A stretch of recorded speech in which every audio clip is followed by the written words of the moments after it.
నాకు ఒక 13 years age వచ్చినప్పుడు అమ్మ చనిపోయింది. హ్మ్. ఆ! అమ్మ చనిపోయినప్పుడు అసలు నాకేం అర్థం కాలేదు. అసలు ఎలా రియాక్ట్ అవ్వాలి? ఏంటి? ఎలా ఏంటసలా? అని ఏం అర్థం కాలా నాకు. హ్మ్. అమ్మ లేదు. అమ్మమ్మకేమో 8 మంది పిల్లలన్న అమ్మమ్మకి. హ్మ్. అమ్మమ్మకి 8 మంది పిల్లలు. హ్మ్. 5 మగోళ్ళు. హ్మ్. ముగ్గురు ఆడపిల్లలనమాట. హ్మ్. సో, ముగ్గురు ఆడపిల్లలు పెద్దామనమాట. హ్మ్. పెద్దామె కొడుకు నేను. హ్మ్. సో, అమ్మ, నేను, అమ్మమ్మ. ఒకరోజు బర్త్‌డే టైంకి ఏమైందనంటే అమ్మని "అమ్మ నాన్నని కావాలి. నాన్నని చూడాలనుంది. నాకు నాన్నని చూపిచ్చు" అది ఇది అనంటే, "సర్లే నాన్న" అని చెప్పేసి రాజమండ్రి ఎళ్ళాం. హ్మ్. నాన్న రాజమండ్రిలో ఉంటాడు. టైలర్ ఆయన. హ్మ్. చాలా పెద్ద టైలరు హ్మ్. అప్పట్లోనే. హ్మ్.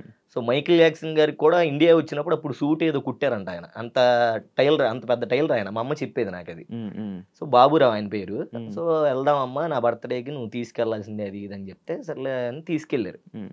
తీసుకెళ్ళంగాల్నే అమ్మకి అసలు అడ్రెస్ తెలీదు, ఏం తెలీదు. అక్కడ ఏం జరుగుతుంది, ఎవరున్నారు ఏంటి అని. ఆయన ఎప్పుడో టైలరింగ్ చేసిన షాప్ గుర్తుంది. హ్మ్. సో, హ్మ్. అక్కడికెళ్ళి అడిగితే "బాబురావు గారు ఉన్నారండి" అంటే, బయటకొచ్చాయన "లేరండి. ఆయన ఎప్పుడో కాలం చేసేసారు కదా" అన్నాడు. హ్మ్. అమ్మ అని మా అమ్మ ఫుల్‌గా ఏడుస్తుంది. నాకేం అర్థం కాట్లా. ఏంటి ఎందుకు ఏడుతుంది? కాలం చేసేసారు అన్నది నాకసల అర్థం కాదు. ఆ ఆ వర్డ్ టైంలో అర్థం కాదు. చిన్నోడిని. అవునవును. 7 ఇయర్సో, 8 ఇయర్సో ఉంటది. హ్మ్. హ్మ్.